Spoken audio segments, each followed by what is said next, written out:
நம்ம நிவின் நம்ம குமரன் ரொம்ப கடுமையாக வேலை பார்த்துட்டு இருக்காங்க. சாப்பிடாம கொள்ளாமல் இருக்காங்கன்னு சொல்லிட்டு சாப்பாடெலாம் வாங்கிட்டு வந்து கொடுத்துட்ருக்காங்க. அதே மாதிரி இந்த பக்கம் நம்ம குமரன் அதை சாப்பிடாம வேலையே பார்த்துக்கிட்டு இருக்காங்க. கரெக்டாக வீட்டுக்கு போகிறாங்க. வீட்டுக்கு போகும்போது நம்ம கங்காவும் காவனையும் பேசிக்கிட்டு இருக்காங்க.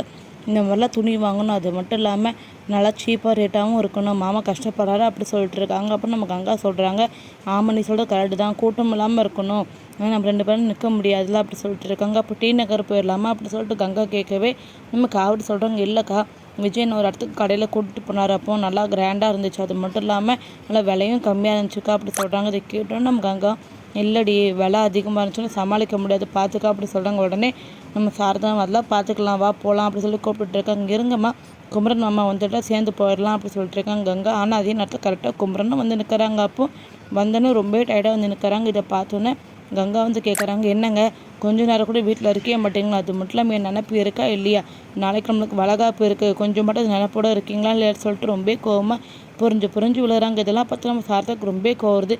கொஞ்சம் மட்டும் உனக்கு அறிவு இருக்காடி, அது மட்டும் இல்லாமல் தன் தம்பி எவ்வளோ களைப்பாக வந்து நிற்கிறாரு, கொஞ்சம் உட்காருங்க தண்ணி கொடுப்போன்னு சொல்லி பேசியாட்டு விடுறியா, இப்படி திட்டி கட்டிருக்கு எப்போ பார்த்தாலும் அப்படி சொல்கிறாங்க. உடனே நம்ம கங்கா வந்து ரொம்ப கோவத்தில், அதை நான் பார்த்துக்கிறேன், தேவையில்லாமல் நீங்கள் எதுவும் பேசாதீங்க, அது மட்டும் இல்லாமல் யாருக்காட்டும் கொஞ்சம் மட்டும் கவலையாக இந்த மனுஷன் காலையில் ராத்திரி வேலை பார்த்துக்கிட்டே இருக்காரு, அப்படி என்னதான் வேலைன்னு எனக்கு ஒன்றுமே புரிய மாட்டேங்குது, எனக்கு தெரியாமல் அப்படி என்ன ஆர்டர் வந்துச்சுன்னா கூட தெரியல, சொல்லவும் மாட்டேக்காரு, இல்லை ஒரு வேளை வளகாப்பை பற்றி பேசவா அது எதுன்னு கேட்பான்னு சொல்லிட்டு வீட்டில் இருக்கக்கூடாதுன்னு சொல்லிட்டு போய் சொல்லிட்டு கடையிலே போயிருக்காருன்னு தெரிய மாட்டேக்கா அப்படி சொல்லிட்டு ரொம்ப கோவமாக குமரனை பற்றி தப்பாக பேசுகிறாங்க. இதெல்லாம் பற்றி நம்ம சாரதா பாட்டி காவிரி எல்லாமே ரொம்ப சங்கடப்பட்டு அங்கேருந்து போயிடுறாங்க.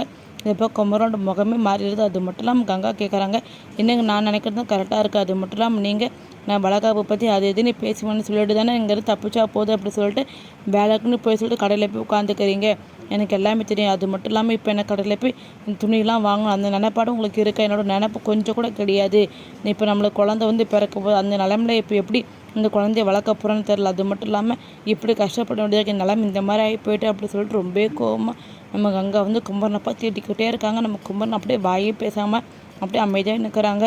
நம்ம குமரனை வந்து எல்லா உண்மையும் எப்படி தான் சொல்ல போகிறாங்க, அது மட்டும் இல்லாமல் குமரனை வந்து இந்த கங்காக்காக தான் இவ்வளோ கஷ்டப்பட்டு இருக்காரு சொல்லிட்டு கங்காவுக்கு தெரிய வரும்போது கங்கா எப்படி எடுத்துக்க போகிறாங்களா பொறுத்து வந்து வரப்போகிற இப்படிலாம் பார்த்து தெரிஞ்சுக்கலாம். தேங்க்யூ ஃபார் வாட்சிங்.